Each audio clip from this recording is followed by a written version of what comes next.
Hey Dave, we've got your X-Quad 360 here with your DX8, retractable landing gear, and your Fat Shark Predator V2 FPV goggles set up.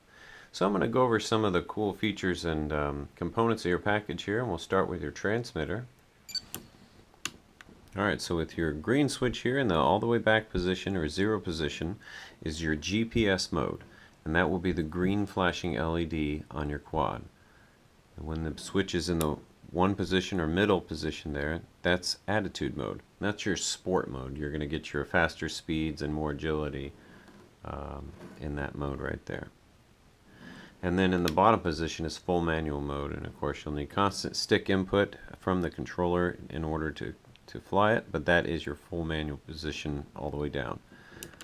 Your yellow switch here is your retracts, so hitting that switch will retract your landing gear. You can do that at any time. And then your red switch right over here, this is your failsafe. So regardless of which flight mode you're actually in, you can flick that switch right back here. Flicking that forward will engage your failsafe. Your quad will return to where it started. It'll land and it'll shut off the motors for you. All that's automatic.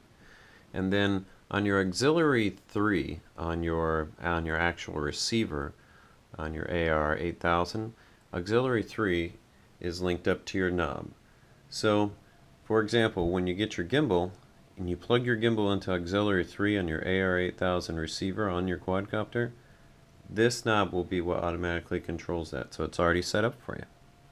So those are some of the knob functions and switches for your DX8 and how they correlate with the quadcopter. Okay, let's take a look at your FPV equipment. We've got your Fat Shark goggles here, got your Fat Shark FPV camera here, and we've got your IOSD Mini right here, which is linked up to this camera cable for this camera. We've got your video transmitter, which is located right here, and your circular polarized antenna for that is right here.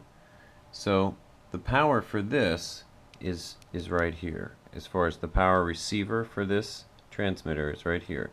This little FPV battery, it's a 500 milliamp 2-cell Turnigy. Using the balance plug, you'll plug directly into this port right here. That will power the video transmitter, which will also power your camera. And at that point, you'll need to plug the actual main battery for the quad in to power up the quad, which will power up your IOSD Mini, which will then allow your image to go to your goggles. Once you plug this into the side of your goggles, you'll have the image from your Fat Shark camera with the on-screen display information from your IOSD by having your main quad plugged in and this little battery.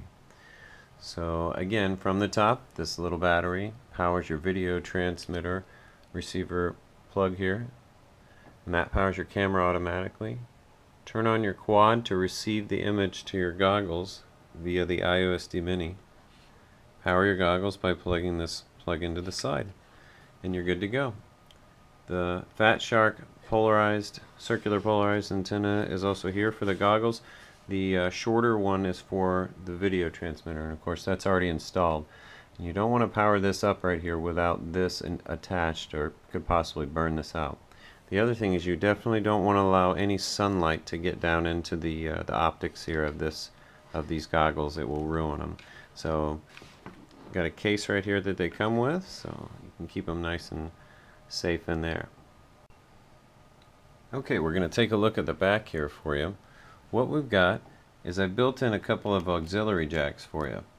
I've got everything nice and tucked away. We've got your receiver here, which still has access to your open channels.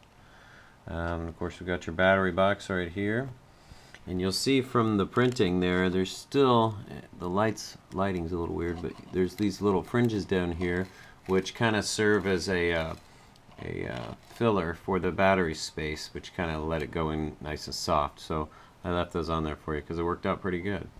We've got your NASA status indicator here, LED there, and then plug in for the computer.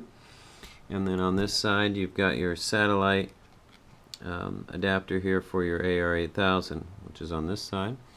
And this strap right here is attached on top, and it just velcros on the bottom. So for example, you take one of your batteries and you just slide it right in. I'll just this is one of my batteries, but it's an example here. You just slide it right in like that, and you take your strap and then just go like that, and it attaches on the bottom, and you're nice and secure.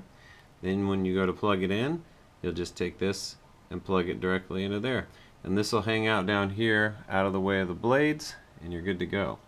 Now the retracts do a little self-check when you plug these in, so if your transmitter's not on and you plug your quad in, the retracts will actually go up. They'll go all the way up. If your transmitter's on and you plug your quad in, they'll go and do a little self-check. So you just kind of want to hold it probably like this, and then with your other hand just plug this in. And this is stationary, so you can put pressure against this to plug this in. So, and that'll go in nice and easy to just click right in. Let it do its self-check, and then set the quad back down. So that's just kind of a little quick overview there.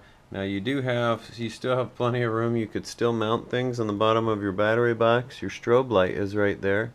Your strobe light will come on when your landing gear go up. So if your strobe is on, you don't want to land. If your strobe is not on, your gear are down and you're good to land. So that's how your strobe is set up, and kind of your battery box, your battery bay area, and all of that, which this works out really well. Okay, so I have some LEDs here that I'm sending along, and you can put these anywhere you want on the bird. They have some little adhesive strips on the back, but I set them all up on this little plug. So you can just plug it into either one of your auxiliary jacks there, and they will be run off your main power of your battery. So that's pretty cool. That's all you need to do for your LEDs. One quick thing I want to say is, on your GPS compass, you want to make sure this little arrow is pointing directly forward at all times. You want to make sure this is directly forward with the front of the craft in order to avoid a fly off or some sort of accidental crash. The NASA uses this GPS compass arrow right here to decide its orientation. So if that's off, if that's like this, for example, and you try to fly, it might just fly off into the woods or just fly crazy. I had a bird that went up 6,000 feet and disappeared into the heavens. It was gone. So you want to make sure that that's straight and always forward. Putting the blades on is easy as can be. This right here, the black top is your right hand rotation. The silver top is your left hand or counterclockwise rotation. When you put these motors on, or the props on the motors, you'll put them on, and you'll notice on the prop it shows you which way locks it and which way unlocks it. So in this case, to lock it, you would spin it this way, and that will lock it. And that's all you do to put your blades on. So this is, again, clockwise, and then clockwise, then counterclockwise, and counterclockwise, and that's how you put your blades on. Well, Dave, that was a quick overview of your X-Quad 360 with retractable landing gear. And like I say, when you receive your quad, the landing gear will be up and the blades will be off. All you'll need to do is turn on your transmitter, your DX8, then plug in the main battery to your quad and wait a second, and your landing gear will lower themselves down to the proper position all by themselves. And then, at that point, you can install the blades and you're ready to fly. It'll be defaulted in GPS mode, which will be the green flashing light from the NASA status indicator I pointed out that's on the side of your battery compartment down there. It'll start out with a green flash followed by red flashes until it's simply just a green flash and it's acquired all of its satellites. And you're ready to take off. To take off, to start the motors, you're going to push both of these sticks to the bottom inner corners. That will start your motors and you'll take off. You'll fly just like you saw in the flight test video. If you have any questions, just let me know. Otherwise, enjoy.